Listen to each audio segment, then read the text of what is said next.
Welcome back to the Mompreneur channel, where working moms and mompreneurs are empowered to step up as leaders in their careers, in their communities, and in society.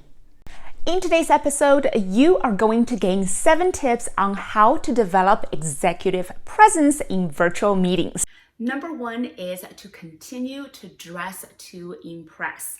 Dressing well is a sign of respect, not only for yourself, but also for your audience. Just because you are sitting at home doesn't mean you can just wear whatever you want. If your personal brand is to bring excellence and assume command presence in everything that you do, then you should dress the part.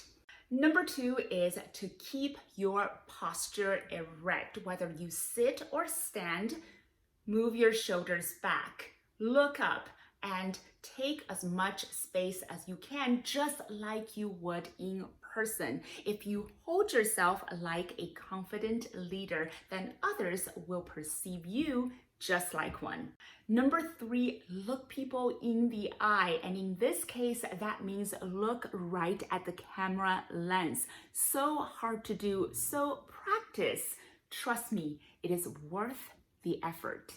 Number 4, speak with a strong voice. During virtual meetings, there are things that are outside of your control, like a faulty microphone or an echoey room. What you can control is how you speak. So speak with a strong voice and with authority, and you will be heard.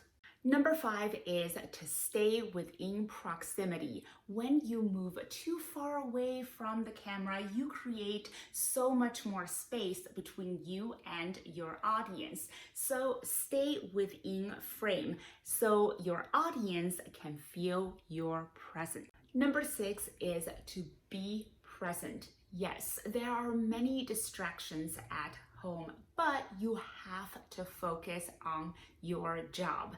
Now, what you can do is go to a quiet place, lock the door, and tell your family to do not disturb you. Just because you are physically at home doesn't mean you can forget about work. You are still on the job.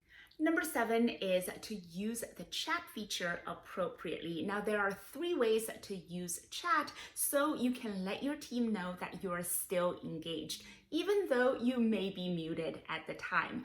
Number 1 is you can add articles so you can boost your credibility. Number 2 is to ask questions so you can continue to engage with your team. And number 3 is you can use it to contribute new ideas. Whatever level of experience you had with virtual conferencing before COVID has certainly increased since then, if you're in the knowledge working profession. So you should take it a lot more seriously now. Master this important skill set.